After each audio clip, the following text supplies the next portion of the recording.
Aula de Ciências hoje do 7º ano, nós vamos falar sobre darwinismo e lamarckismo, ou seja, evolução. Eu vou pedir que vocês realizem os exercícios diversos número 1, questão 18 a questão 30. Esse conteúdo está no capítulo 1 da apostila, página 2 e 3.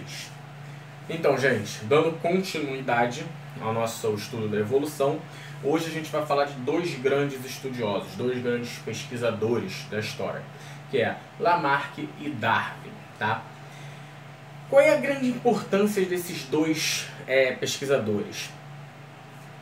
Primeiro, Lamarck, porque foi o primeiro pesquisador a tentar explicar a questão evolutiva das espécies, tá? E Darwin, porque foi quem elaborou as teorias mais aceitas até hoje, principalmente a da seleção natural, que nós já vimos na última aula. E vamos debater ainda mais agora. Então vamos lá. Mas, professor, eu já ouvi falar que Lamarck elaborou algumas teorias que estavam erradas. Por que a gente estuda ele? Sim, realmente, as teorias de Lamarck estavam erradas.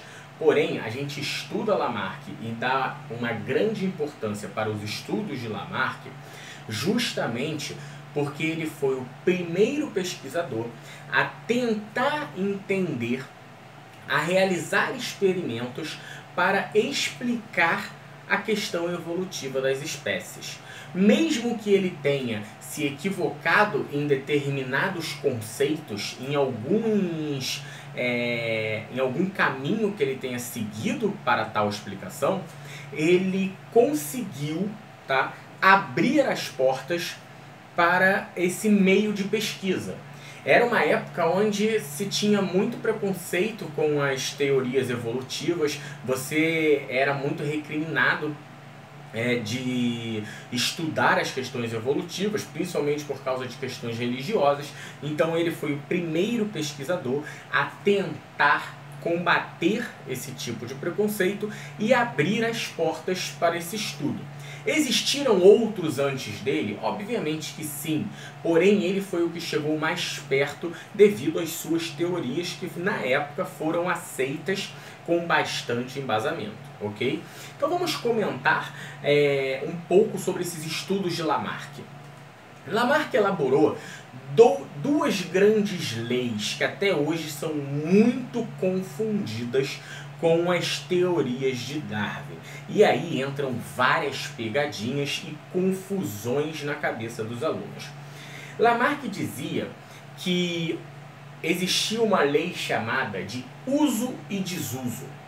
O que isso significa? Ele dizia que se um indivíduo utilizasse determinado órgão, ele iria desenvolver este órgão. Ou seja, quanto mais ele utilizasse esse órgão, mais ele iria desenvolver esse órgão. Por outro lado, se ele não utilizasse esse órgão iria atrofiar. Essa lei ficou conhecida como uso e desuso. Seu maior exemplo foi o do pescoço da girafa. Lamarck dizia que as girafas apresentavam pescoço comprido justamente porque em determinado período da evolução, em determinado período do planeta, as árvores começaram a ficar muito altas e faltou alimento para as girafas mais perto do solo. Elas, de tanto ficarem esticando o seu pescoço para pegar as folhas, foram desenvolvendo esse comprimento do pescoço. Até certo ponto, a gente consegue sim desenvolver determinada estrutura com o uso contínuo. Mas só que existe uma regra chamada de norma de reação, que é onde tem-se um limite para esse desenvolvimento. Por exemplo, se você vai para a praia e fica pegando sol, você vai escurecer a sua pele, porque você vai se queimar. Mas vai chegar um momento que este bronzeamento vai chegar em um limite, tá? Isso se chama norma de reação, ok? Se você tentar se alongar todo dia, você vai conseguir cada vez mais ficar mais alongado, tá? Mais flexível, só que tudo vai ter um limite, isso é norma de reação.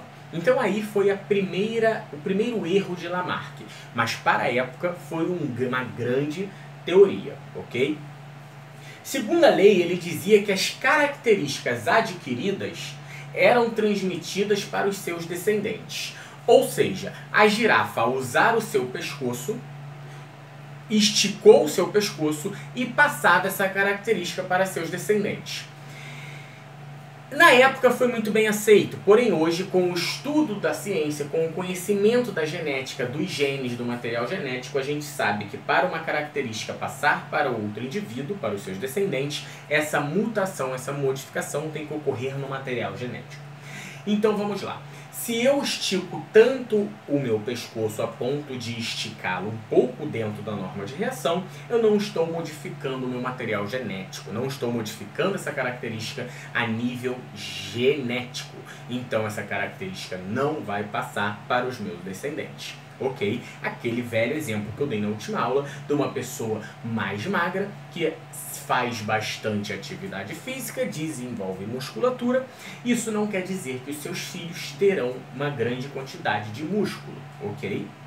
Então, isso é muito importante da gente compreender, tá? Então, essas eram as duas principais teorias, leis de Lamarck. Com o passar do tempo, veio Charles Darwin, e Darwin elaborou algumas teorias. E aí, a principal delas foi a da seleção natural, que ele conseguiu explicar de maneira mais coerente a questão do pescoço das girafas. Vamos lá. Darwin explicava que em algum momento da evolução faltou recursos, alimento ao nível do solo. Essas árvores cresceram e as girafas precisavam se alimentar de árvores mais altas. Em alguns momentos, pequenas mutações que ocorriam com as novas gerações das girafas faziam com que as girafas nascessem com pescoços mais longos. Vocês concordam que uma girafa que sofre uma pequena mutação e nasce com o pescoço mais longo vai ter uma vantagem sobre a que tem o pescoço mais curto para conseguir alimento? Logo, se esta girafa consegue mais alimento, ela vai ter maior sucesso, né, de vida, maior sucesso reprodutivo, conseguindo assim sobreviver mais, se reproduzir mais e deixar mais descendentes. Se ela deixa mais descendentes do que a que tem o pescoço curto, logo, com o passar das gerações, eu tenho um grande número de girafas com pescoços compridos. Assim, a gente consegue compreender a seleção natural, que é o meio ambiente selecionando a característica mais vantajosa. Conseguem compreender? Então não é o indivíduo que vai se adaptar ao meio, é o ambiente que vai selecionar o indivíduo que tem aquelas características que vão ser melhor para ele viver no tal ambiente.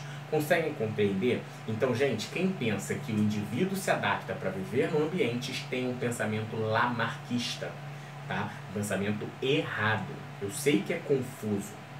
Então a gente precisa compreender que é o meio ambiente que seleciona as características, ou seja, os indivíduos que apresentam características benéficas para que ele viva naquele ambiente. Estas características surgem com o passar das gerações através de pequenas mutações que trazem características vantajosas para aquele indivíduo viver naquele ambiente. E se é vantajosa, tende a passar de geração para geração, se perpetuando naquela espécie.